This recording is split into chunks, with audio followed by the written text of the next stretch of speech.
The rich old woman adopts a sickly orange cat. The truth behind it moves everyone. The silence in the Davenport mansion wasn't merely an absence of sound, it was a presence. A heavy, plush silence woven into the thick Aubusson carpets, reflected in the polished gleam of mahogany antiques, and absorbed by the damask-hung walls. It was the silence of immense wealth meticulously curated and profound, echoing loneliness. Evelyn Davenport, mistress of this opulent domain on the outskirts of Boston, moved through its cavernous rooms like a ghost haunting her own life. Her footsteps muffled, her existence quiet and orderly, yet deeply, persistently empty. At 62, Evelyn possessed the cool, polished elegance that spoke of old money and careful maintenance. Her silver blonde hair was always perfectly coiffed, her cashmere sweaters impeccable, her bearing erect. Yet, beneath the composed exterior resided a landscape of quiet grief, a frost that had settled over her heart nearly 30 years ago and never truly thawed. Outwardly, her life appeared flawless. The sprawling Georgian mansion inherited alongside a formidable fortune, a discreet household staff attending to every need, invitations to the right charity galas, and museum openings. But inwardly, she existed in a gilded cage of her own making, the bars forged from loss and regret. The source of this enduring sorrow was the absence of her son, Daniel, her Danny, a bright, inquisitive boy with a shock of unruly brown hair and eyes full of laughter, snatched away at the age of 11 by a swift, brutal illness, a virulent meningitis that had swept through his boarding school with terrifying speed. It happened decades ago, but for Evelyn, the wound remained perpetually fresh, hidden beneath layers of composure. Compounding the raw grief was a knot of unresolved guilt concerning the last few months of Danny's life. Danny, it turned out, had secretly adopted a stray kitten, a scruffy little orange tabby he'd found near the stables at school and ingeniously hidden in an unused section of the dorm's attic. Evelyn, a woman who valued order and control above all else, and who harbored a distinct dislike for the perceived messiness and unpredictability of pets, especially strays, had been furious when the school nurse discovered the creature during a room inspection shortly before Danny fell ill. There had been sharp words, accusations of irresponsibility, a confiscated kitten sent summarily to a local shelter despite Danny's tearful protests. Evelyn had insisted it was for his own good, citing hygiene, rules, the importance of focusing on studies. Danny had retreated into a hurt silence. Weeks later, he was gone. The orange kitten, Evelyn vaguely recalled hearing later, had disappeared from the shelter not long after, its fate unknown. In the years that followed, consumed by a grief that felt too large, too sharp to share, Evelyn had thrown herself into managing the family estate and charitable foundation after her husband, a man already distant before Danny's death, succumbed to a quiet heart attack a few years later. Work became her refuge, order her solace. She ran her life and her foundation with cool efficiency, donating generously but rarely engaging personally, keeping the world and its messy emotions at arm's length. She never spoke of Danny, not even to her sister who lived overseas. The memory of his heartbroken face over the loss of that scruffy orange cat became inextricably linked with the greater agony of losing him entirely, a specific sharp point of regret she could never voice, never atone for. She had been too strict, too focused on propriety, too afraid of disorder, and she had denied her son a simple, heartfelt joy in his final weeks. The guilt was a cold stone settled permanently in her chest. Now, with the foundation running smoothly under a board of directors and her own days stretching before her with unnerving emptiness, the silence of the mansion seemed louder than ever, Her housekeeper, Mrs. Miller, moved with unobtrusive efficiency. Her driver, Thomas, was always punctual and discreet, but their presence barely registered. Evelyn ate her meals alone at the vast, polished dining table, read classic novels in the library where the only sound was the ticking of an antique clock, and stared out of immaculate windows at gardens perfectly manicured by people she barely knew. She had everything money could buy and nothing that truly mattered. The joy, as the original story snippet suggested, had indeed faded, leaving behind only the quiet hum of regret and the vast, echoing silence of a life lived at a distance from its own heart.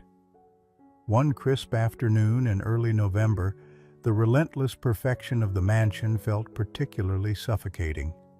The formal gardens, though impeccably maintained even as autumn bled the color from the leaves, offered no solace. The hushed elegance of the drawing room felt like a museum exhibit dedicated to a life unlived. A restless energy, unfamiliar and unwelcome, prickled beneath Evelyn's usual composure. On impulse, defying decades of carefully curated routine, she decided to walk. Not a brisk, purposeful stride through her own manicured grounds, but a real walk, out beyond the high stone walls and wrought iron gates of the Davenport estate. She instructed Thomas she wouldn't be needing the car, donned a simple cashmere coat, and stepped out onto the quiet, tree-lined street of the affluent enclave where she lived. She walked for several blocks, past other stately homes set far back from the road, their grounds pristine, their windows dark or revealing glimpses of equally ordered interiors. It was beautiful, controlled, and utterly sterile. Driven by that same restless impulse, she found herself turning off the familiar residential streets towards a small, upscale commercial district a mile or so away. A cluster of boutique shops, art galleries, and expensive cafes she occasionally visited for specific errands, usually delivered by Thomas. Today she walked, the rhythm of her steps on the brick sidewalk a novelty. It was near the corner of Chestnut Avenue and Elm Street, just past a gourmet cheese shop and across from a high-end children's clothing boutique, that she saw him. At first, she barely registered it. Just a small, dirty lump huddled against the cold brick wall at the edge of the meticulously swept sidewalk, partially obscured by a decorative planter holding perfectly arranged autumn gourds. Most pedestrians, shoppers laden with expensive bags, hurried past without a glance, their attention focused on window displays or phone screens. But something made Evelyn pause.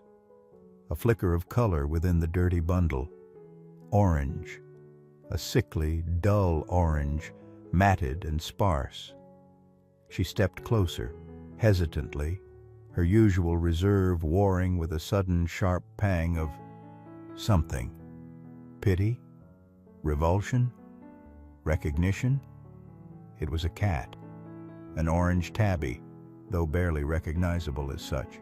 It was skeletal, every bone seemingly outlined beneath its ragged, patchy fur. Open sores dotted its skin, weeping slightly. One eye was crusted shut, the other open but clouded, dull with suffering. It lay curled in the tightest possible ball, shivering uncontrollably despite the relatively mild afternoon sun. Its breathing was shallow, ragged. It looked ancient, defeated, utterly devoid of hope, simply waiting for death on a prosperous street corner where no one seemed to notice or care. Evelyn felt a complex wave of emotions wash over her. There was the fastidious distaste for the dirt, the illness, the sheer misery of the creature.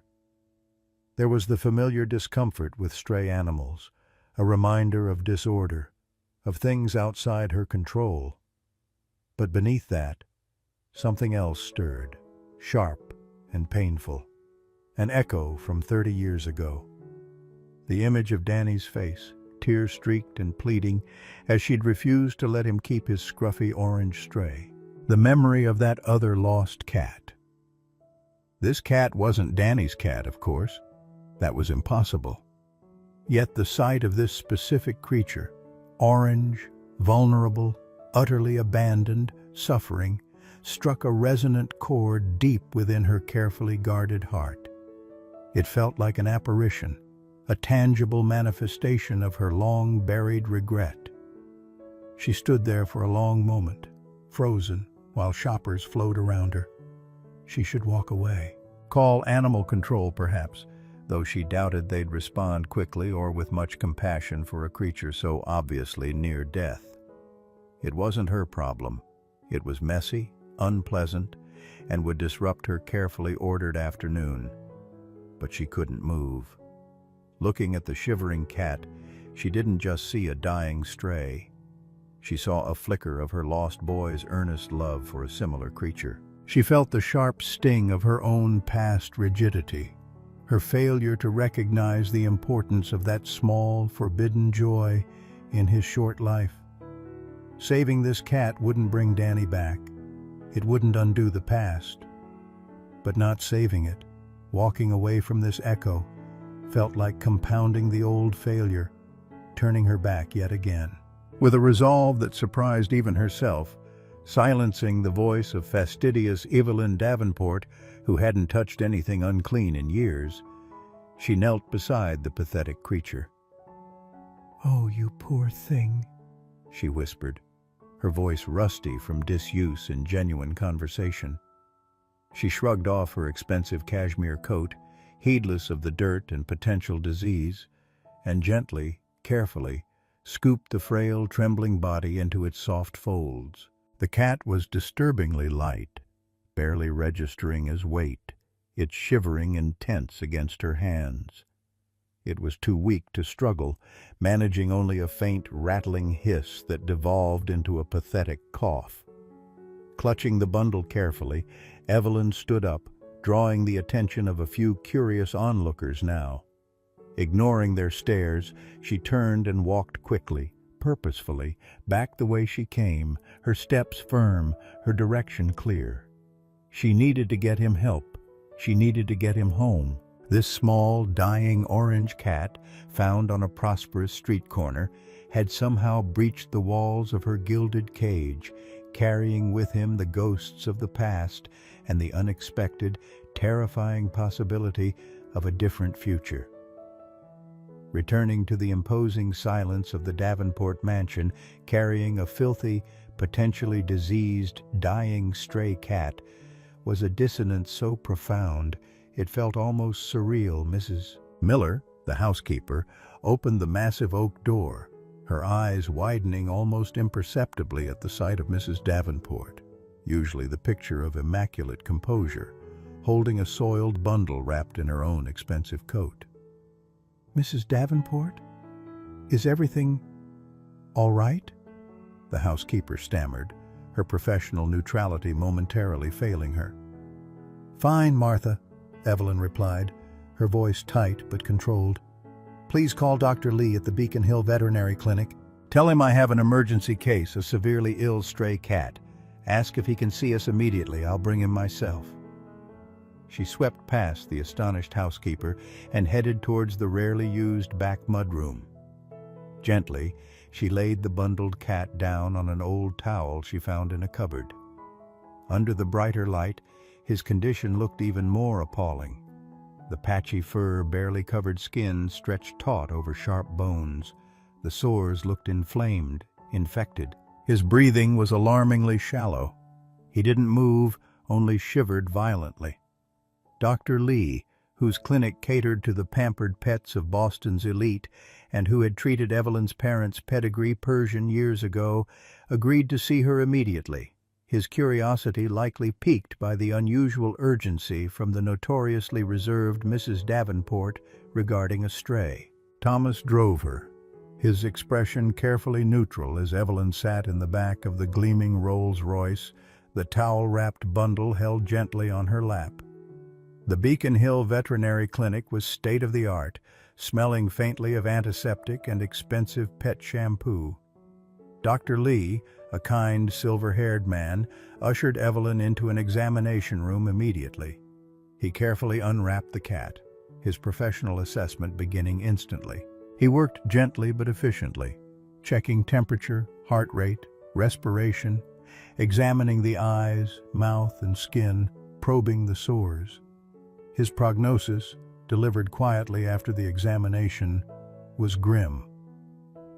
"He's critically malnourished and dehydrated, Evelyn," Dr. Lee said softly, shaking his head. "Severe upper respiratory infection, possibly pneumonia.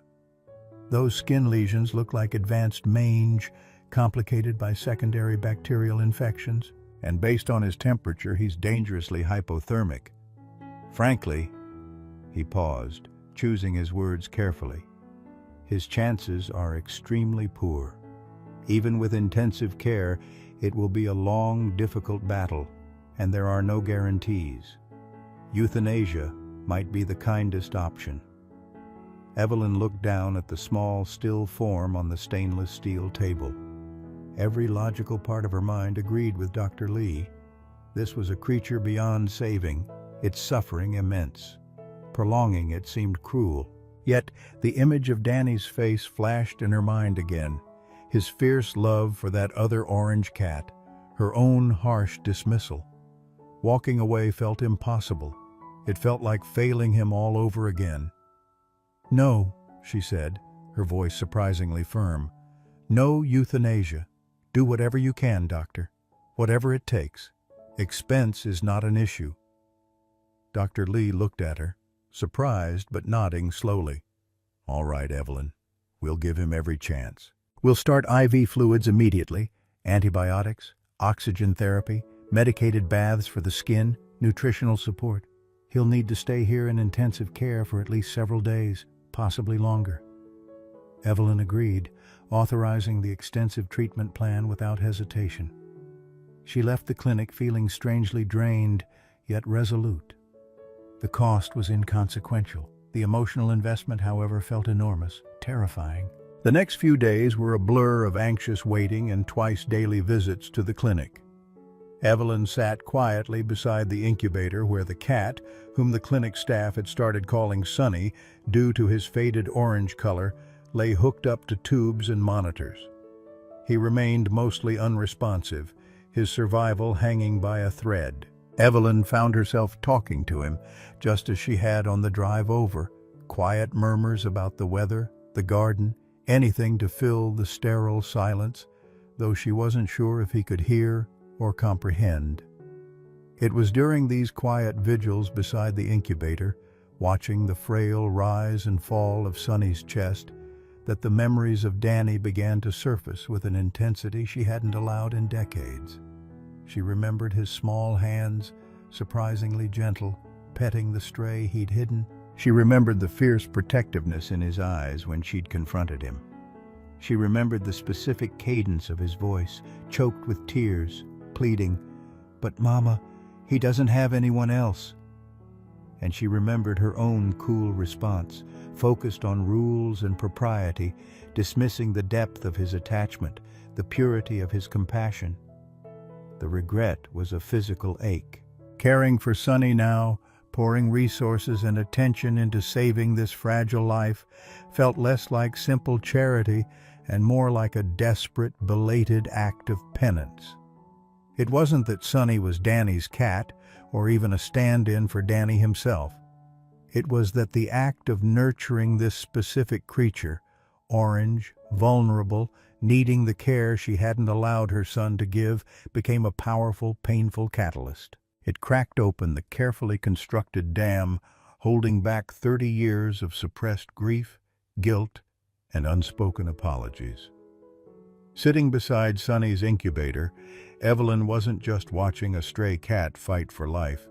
She was finally, tearfully, beginning to confront the ghosts of her own past, the love she hadn't fully accepted, the amends she could never make directly but perhaps could find a measure of solace for through this unexpected fragile proxy. The intensive care wasn't just for Sonny.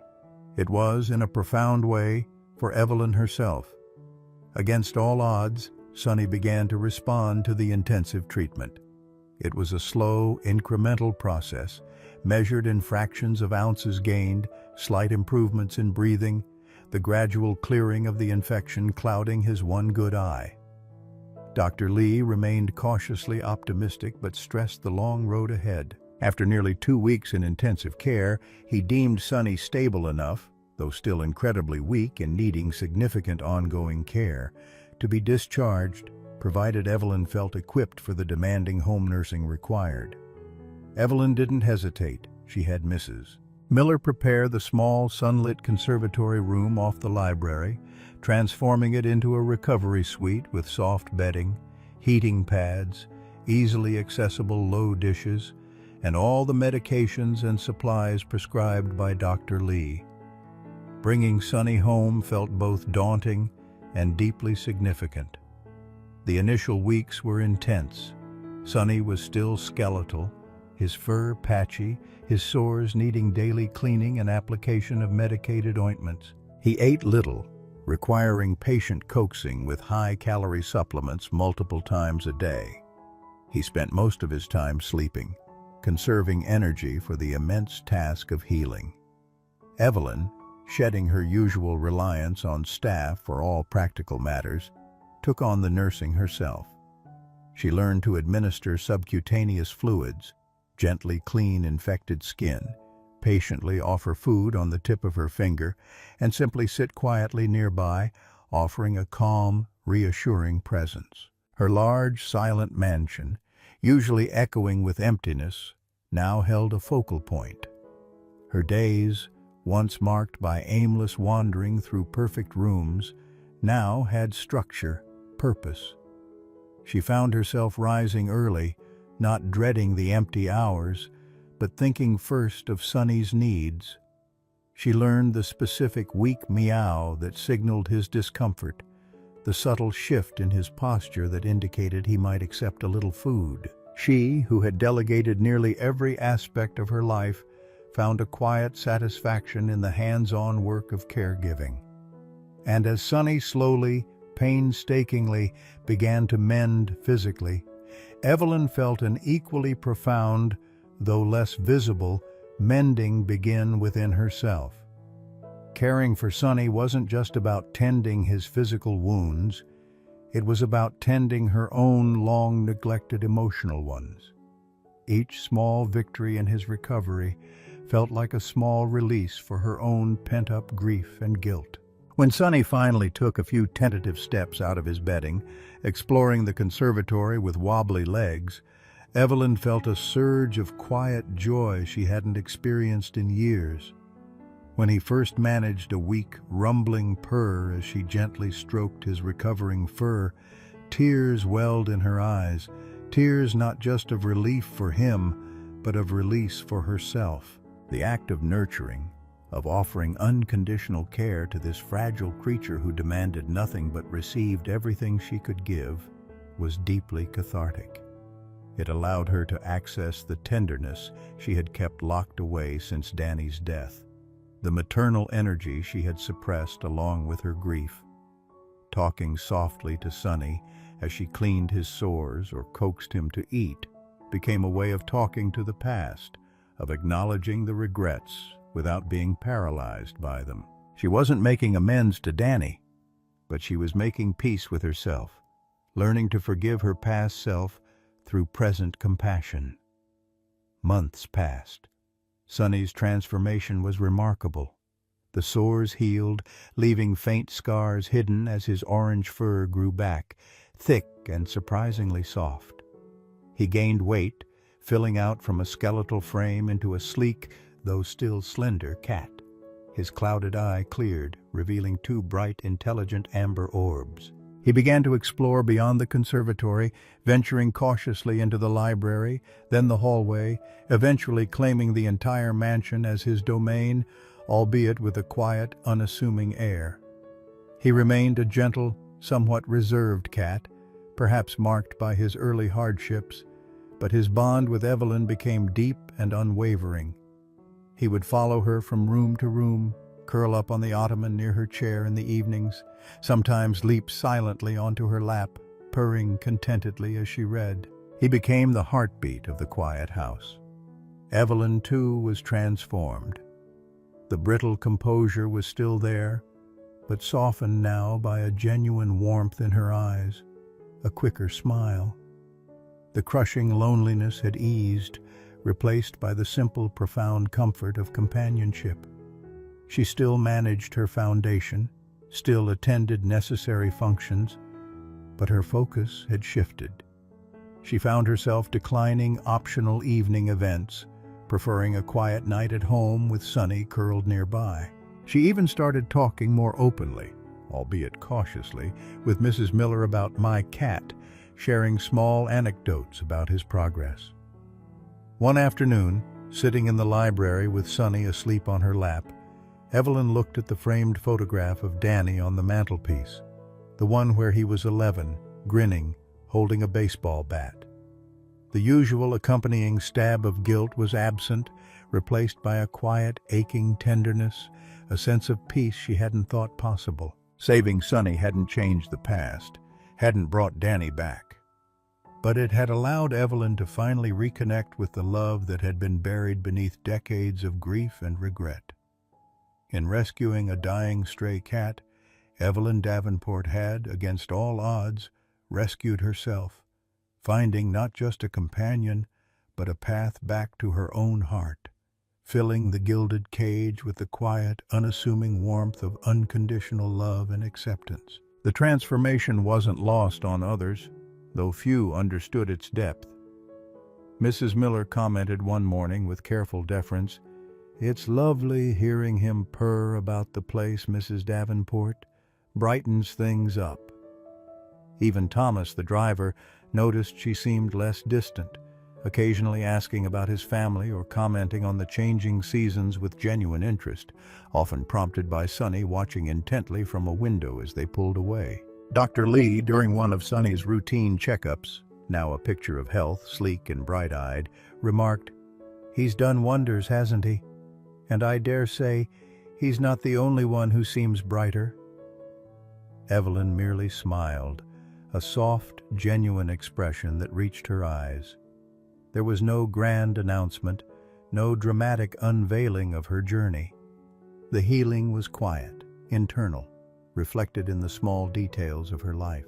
She found herself less inclined towards the superficial social obligations that had once filled her calendar, preferring the simple authenticity of her evenings with Sonny. Sometimes she'd sit by the French doors overlooking the garden, Sonny stretched out on the rug beside her, and talk to him about Danny, not with the sharp edge of guilt, but with the softer tone of loving remembrance, sharing anecdotes of his childhood mischief, his fascination with insects, his earnest, sometimes clumsy, affection. Sonny would often respond with a slow blink or a soft chirp, a comforting, non-judgmental presence. It wasn't about replacing what was lost. Evelyn understood that now. It was about allowing love back in whatever unexpected form it arrived. It was about forgiving herself for past imperfections by embracing present compassion. The luxurious mansion no longer felt like a cold, empty monument to grief. It felt like a home again, filled not with silence, but with the quiet padding of paws, the rhythmic contentment of a purr, and the steady, gentle beat of a heart, slowly, finally, finding its way back to warmth. Sonny, the little scrap of life rescued from a street corner, had become her anchor, her small, furry beacon guiding her out of the long frost of sorrow into the quiet sunshine of acceptance and peace. As seasons turned, the quiet companionship between Evelyn and Sonny deepened into an easy, unspoken rhythm.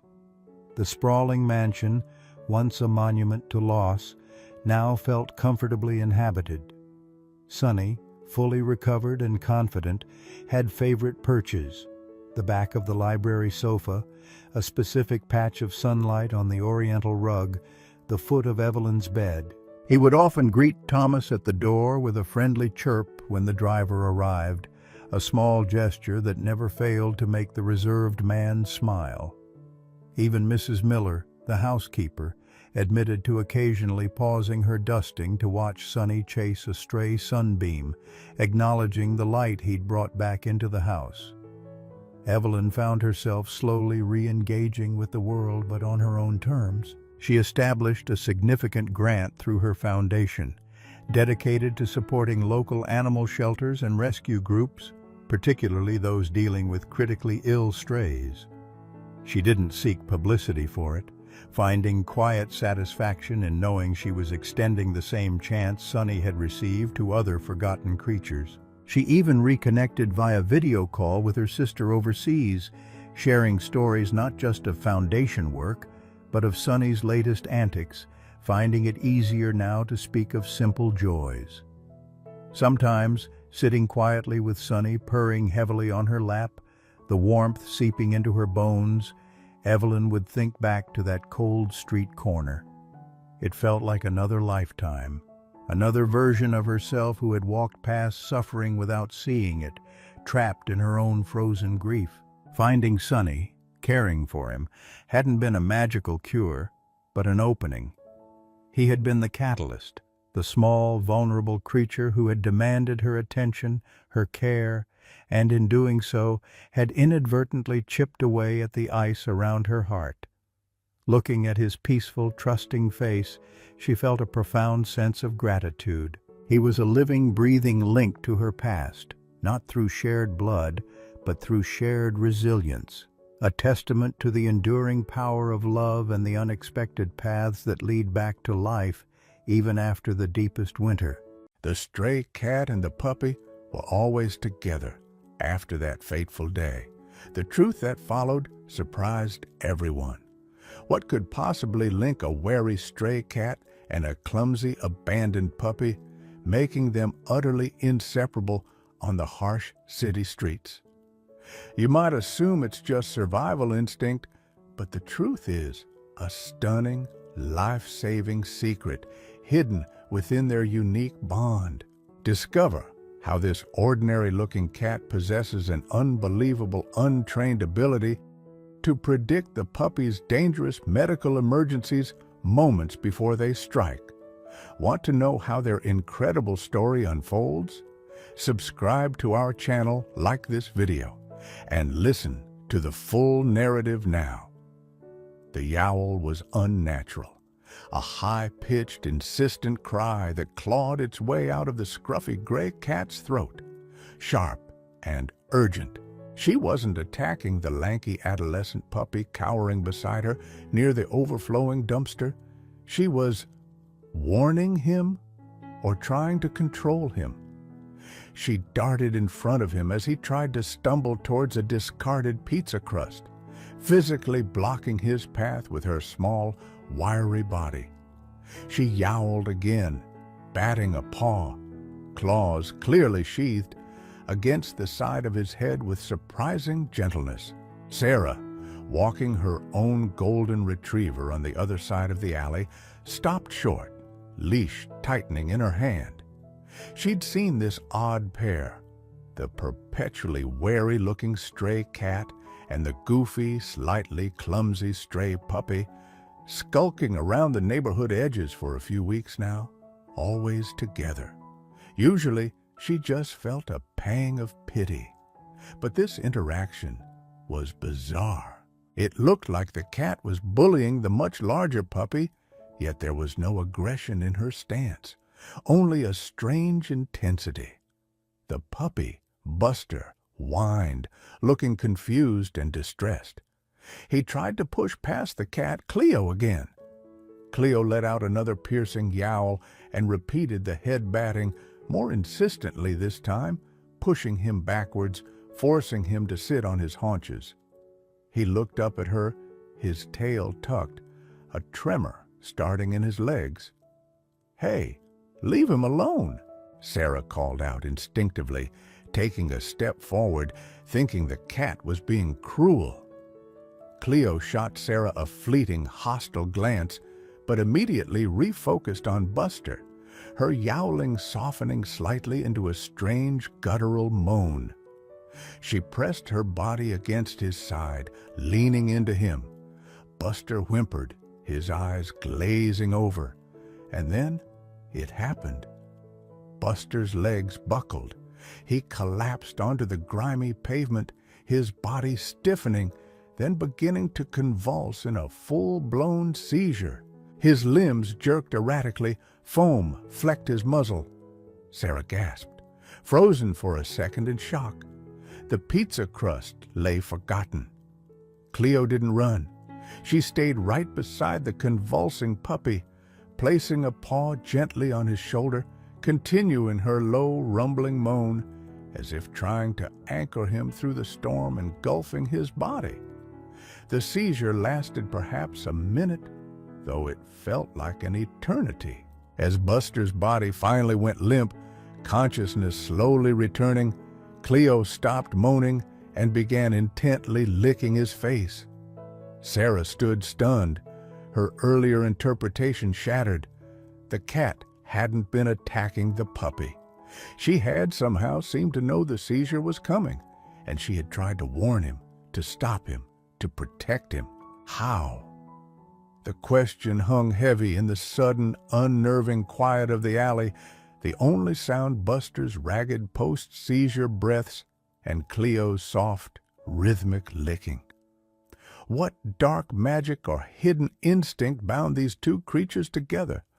The pairing of Cleo and Buster was, indeed, a neighborhood curiosity. Cleo, a lean, gray tabby mix with watchful green eyes and the seasoned air of a survivor, had been a fleeting presence in the alleys and backyards for at least a year. She was skittish, independent, and bore the small nicks and scars common to stray cats who navigate a world indifferent or hostile to their existence. Nobody knew where she came from. She was just there. Buster, on the other hand, was a newer arrival, a lanky, goofy adolescent dog, perhaps some kind of hound or shepherd mix, all clumsy paws and boundless, unfocused energy. He'd appeared about a month ago, looking lost and thin. Rumor had it he'd been dumped from a car near the highway entrance, another unwanted pet cast aside. For the first few days, he'd wandered aimlessly, looking bewildered and hungry. Then, inexplicably, Cleo had attached herself to him.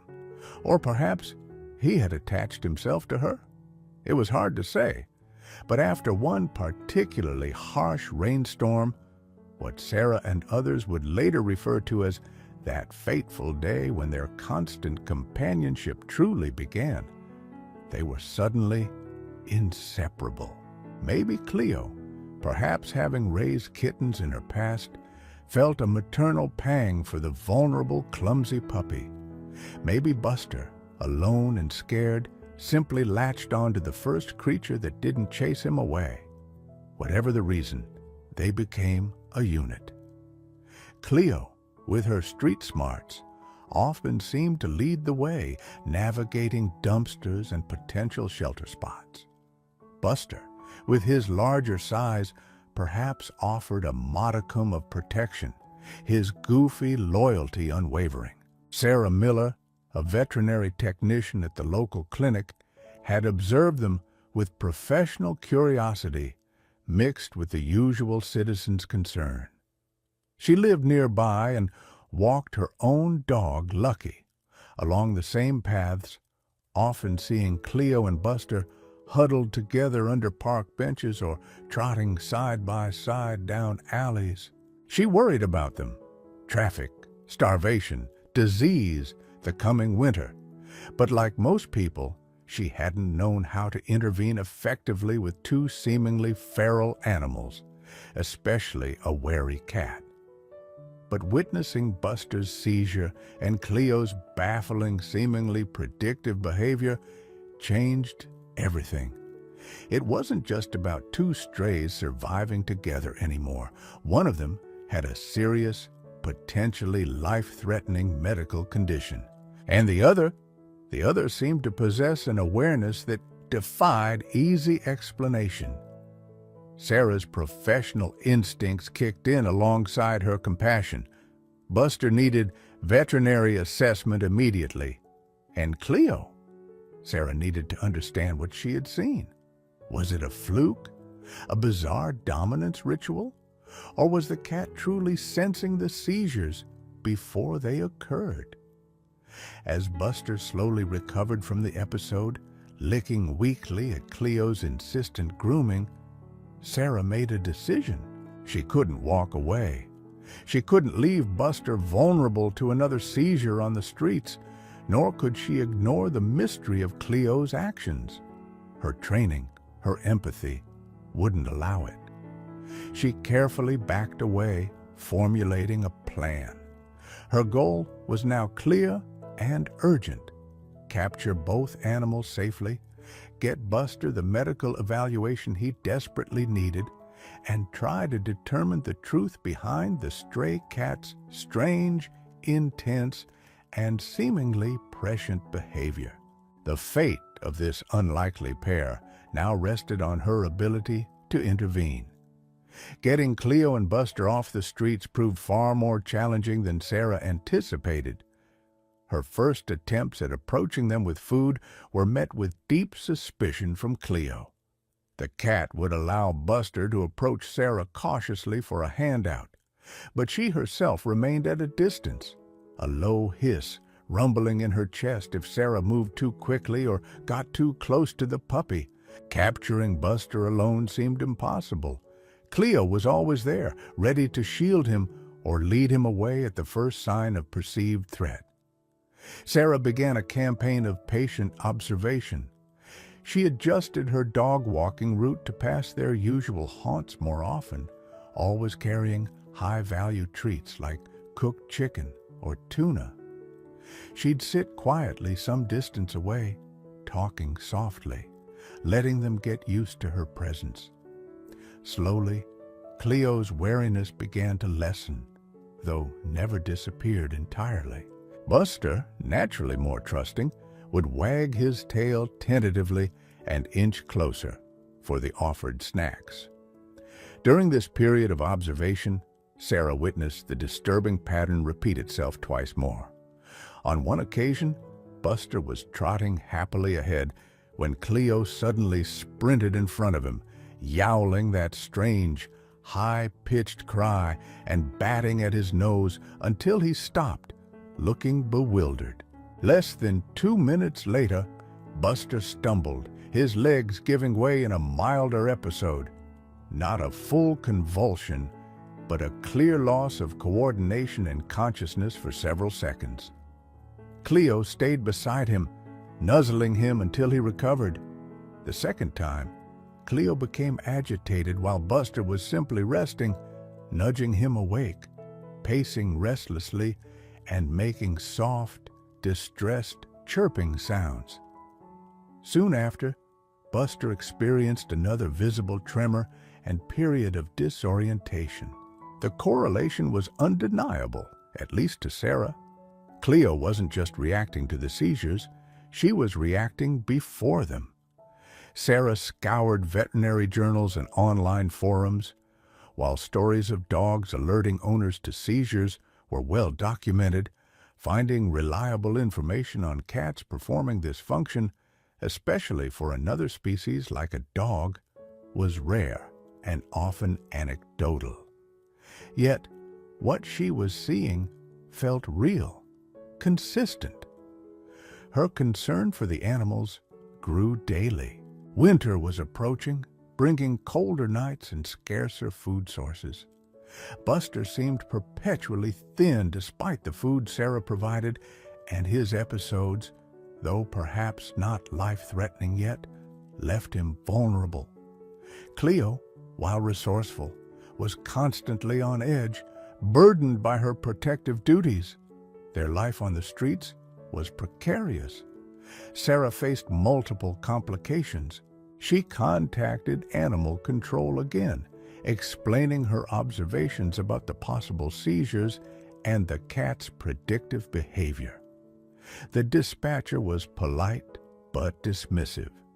"Ma'am, our officers can attempt to pick up the strays if they're accessible, but we don't have resources for behavioral studies on feral cats.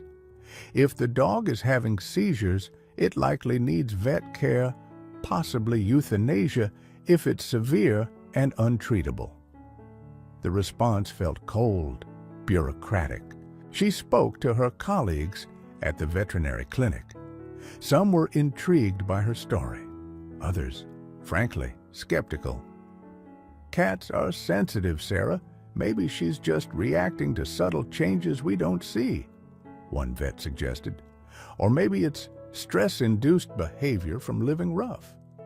No one dismissed her outright, but no one offered easy solutions either. Taking in two potentially feral animals, one with a serious medical condition, was a huge undertaking most shelters weren't equipped for, especially given Cleo's protective nature, making handling difficult. Frustration mounted. Sarah knew she couldn't just keep feeding them in the alley indefinitely. Buster needed a proper diagnosis and treatment. Cleo deserved safety and recognition for her bizarre but seemingly vital role. And separating them felt increasingly wrong. Cleo was Buster's early warning system. Sarah realized she had to capture them together, somehow get them into the clinic where Dr. Miller, the pragmatic but open-minded head vet, could assess them properly. It felt like a long shot, requiring careful planning and a lot of luck.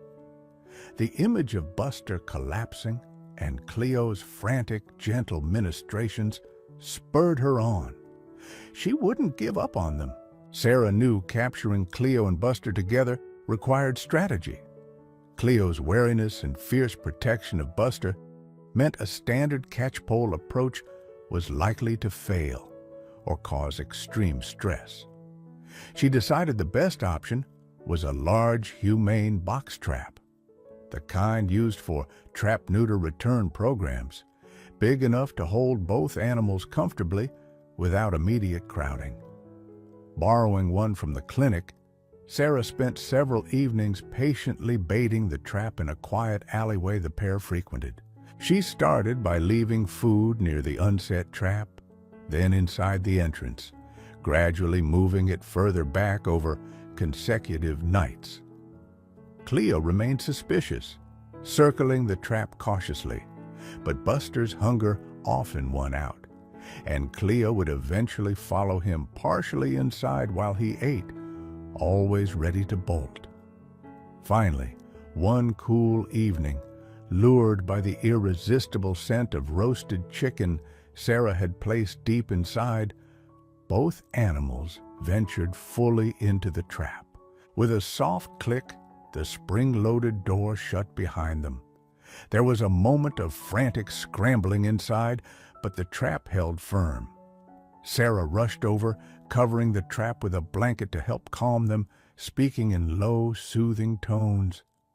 Getting the heavy trap back to her car was an awkward process, but she managed, her heart pounding with a mixture of relief and anxiety. She drove straight to the clinic, even though it was after hours. She called Dr. Miller at home, explaining the situation. Knowing Sarah's dedication, the vet agreed to meet her there.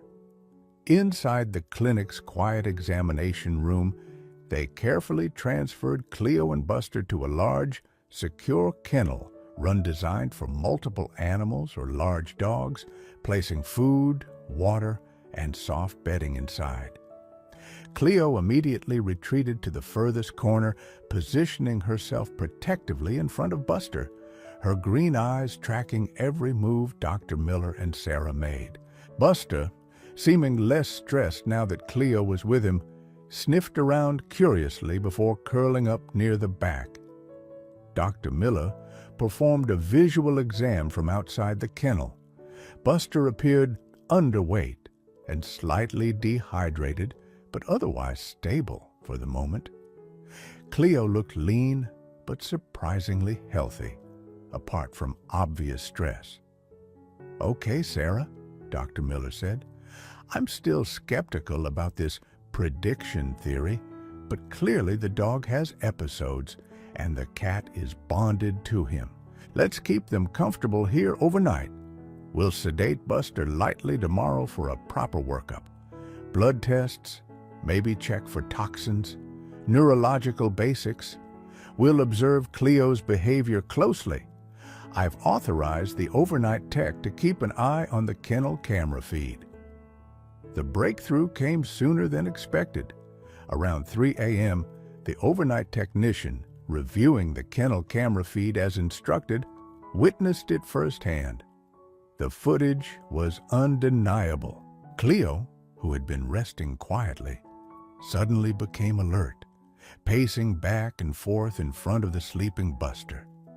She began emitting soft, urgent chirps, nudging his shoulder with her nose.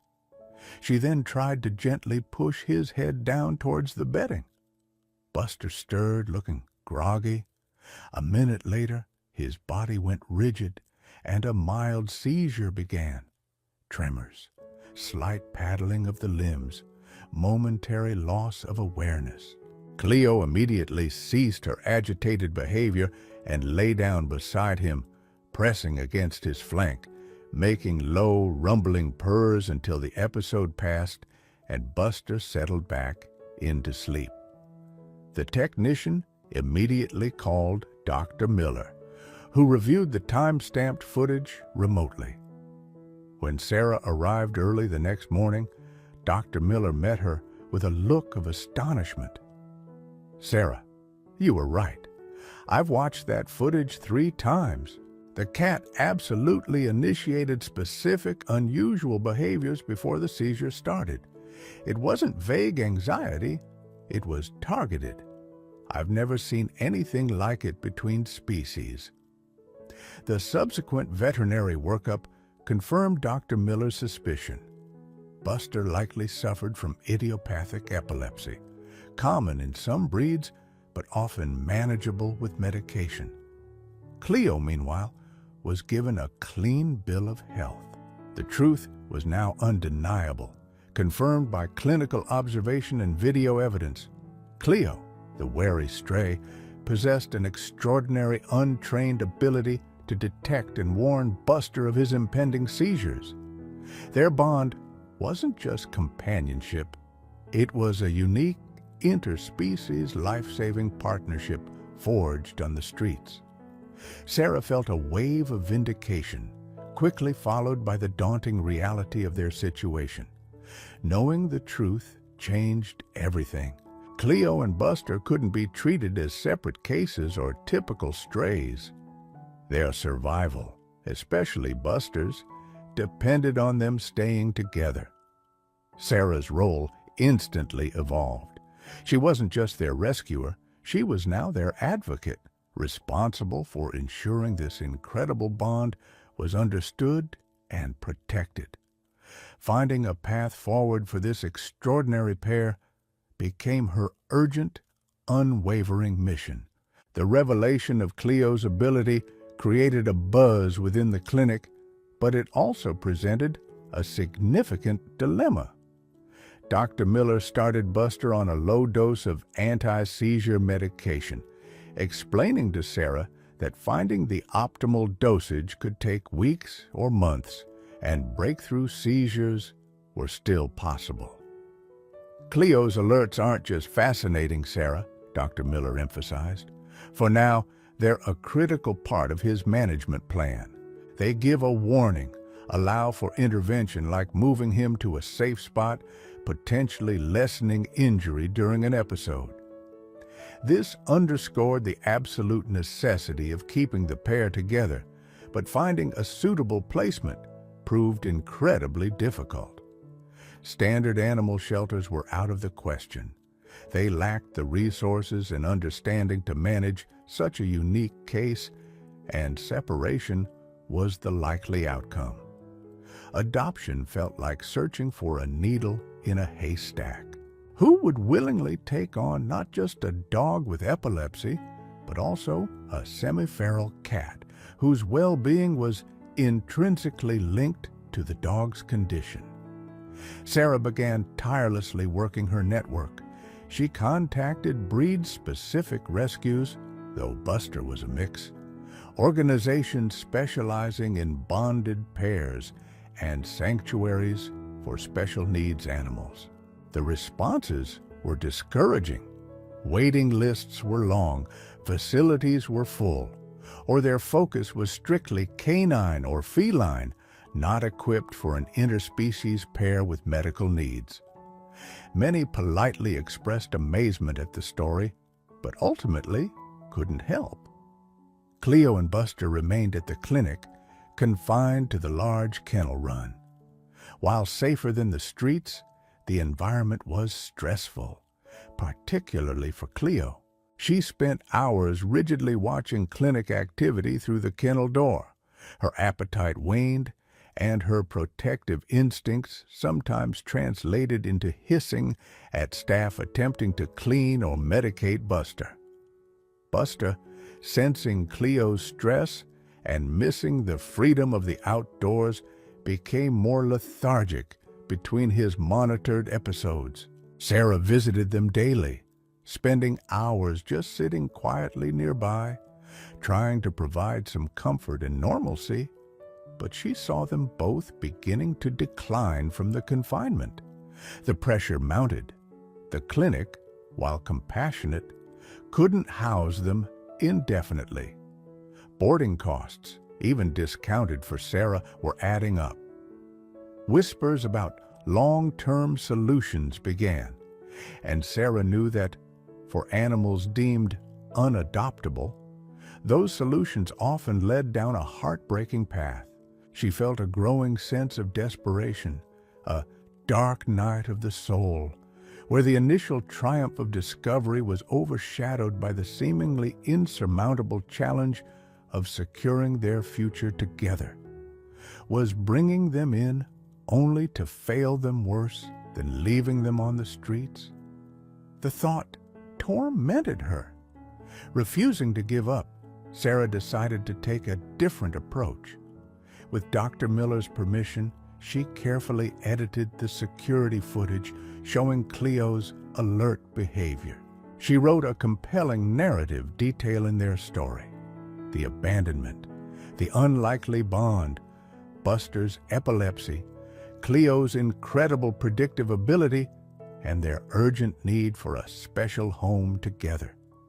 She emphasized their resilience and the unique partnership that kept Buster safe. She reached out to a popular regional animal welfare blog and a well-known social media page dedicated to heartwarming animal stories. She shared the edited video clip in their story, focusing not just on the need, but on the wonder of Cleo's gift. She held her breath, hoping the power of their story could reach the right person. The response was almost immediate and overwhelming. The blog post and social media shares went viral regionally. Comments poured in, messages of support, offers of donations for their care, and, crucially, several inquiries from individuals and rescue organizations specializing in difficult or unique cases who were captivated by Cleo and Buster's story. Suddenly, Sarah had options, but also the difficult task of vetting them. She needed someone not just willing, but capable, experienced with epilepsy management, patient with a wary cat, financially stable, and committed to keeping them together for life. Among the inquiries, one stood out: a message from a retired couple, the Harrisons, who lived on a small farm property just outside of town. They had recently lost their elderly dog and had experience with special needs rescues. They specifically mentioned being moved by Cleo's devotion and understanding the importance of her role for Buster. Sarah arranged a carefully managed meet and greet at the clinic. She briefed the Harrisons thoroughly on Buster's condition, his medication schedule, and Cleo's alert behaviors, showing them the video footage. She explained Cleo's lingering wariness of strangers. She needed this to work. This felt like their last, best chance. As the Harrisons prepared to enter the kennel area, Sarah crossed her fingers, whispering a silent plea for Cleo to somehow sense the kindness in these strangers. The meeting began tentatively. Sarah accompanied Mr. and Mrs. Harrison to the large kennel run. Cleo immediately retreated to the back, placing herself firmly between Buster and the newcomers. Her green eyes narrowed, a low growl vibrating in her chest. Buster, perhaps sensing Cleo's tension or just the unfamiliarity, stayed close behind her, looking subdued. Mrs. Harrison, a woman with kind eyes and a calm demeanor, didn't try to approach directly. Instead, she sat down quietly on the floor just outside the kennel, a respectful distance away.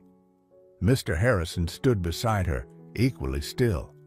They didn't talk loudly or make sudden movements. Mrs.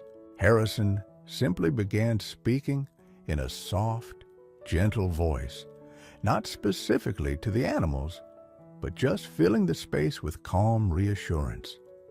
She talked about their old dog, about the quiet rhythm of their farm, about the sunny spots on their porch where a cat might like to nap.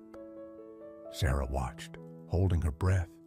Cleo remained tense, but the low growl subsided. Buster cautiously sniffed the air in the Harrisons' direction. After several long minutes of quiet talk, Mrs. Harrison slowly extended a hand, palm down, towards the kennel mesh, holding a small, high-value jerky treat. Cleo watched her intently, unmoving. Buster, however, gave a tentative tail wag and nudged Cleo slightly with his nose before inching forward. Cleo allowed him to approach the mesh and gently take the treat. Progress. But the real test came unexpectedly. As Buster finished the treat and turned back towards Cleo, his body suddenly went stiff. Cleo instantly reacted. The high-pitched, urgent chirp started, and she began nudging his head insistently, trying to guide him down onto the bedding, just as Sarah had described and the video showed. Instead of alarm, a look of profound understanding crossed Mrs. Harrison's face. Mr. Harrison knelt beside his wife. "It's okay, boy," he murmured soothingly towards Buster. "Easy does it." Following Sarah's earlier instructions, Mrs. Harrison calmly said, "He needs space. Move him gently to the bedding if you can reach. Keep him clear of the walls." While the mild seizure took its course, the Harrisons remained calm, speaking softly to both animals. Cleo, perhaps sensing their lack of panic, stayed close to Buster, but her own anxiety seemed lessened by their quiet competence. When the episode passed and Cleo began her ritualistic grooming of Buster's face, Mrs. Harrison looked up at Sarah, her eyes shining. "Oh my," she whispered, "she really does tell him, doesn't she? Incredible." Mr. Harrison nodded. "We understand. We can do this. We want them both." The quiet confidence and demonstrated understanding in the face of an actual event sealed it. This was the home they needed. The adoption process was finalized quickly.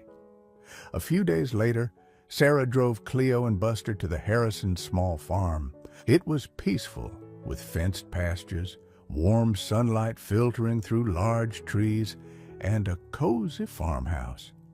Saying goodbye was bittersweet for Sarah, but seeing Cleo cautiously exploring the enclosed porch while Buster sniffed happily at Mr. Harrison's boots filled her with immense relief and joy.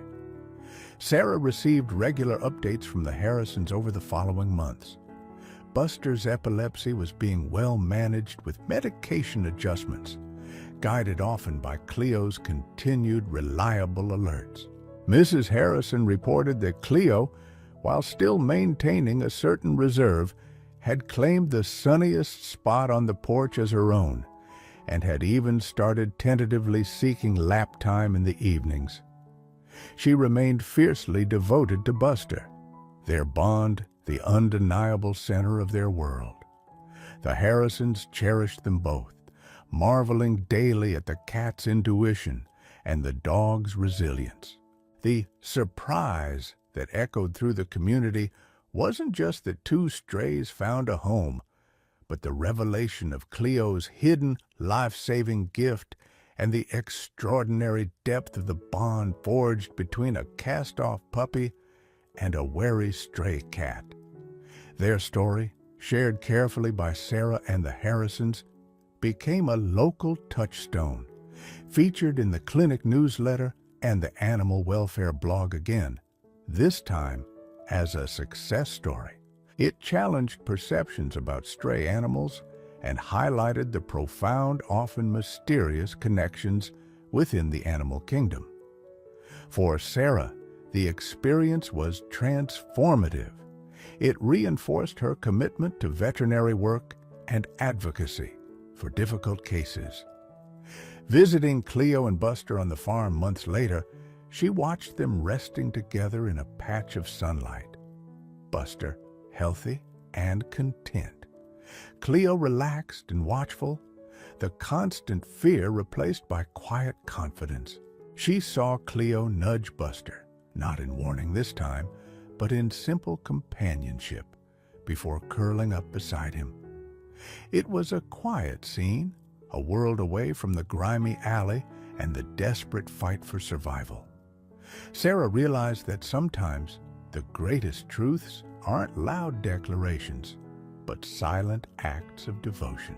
In listening to that first strange yowl in the alley, in choosing compassion over indifference, she hadn't just saved two lives.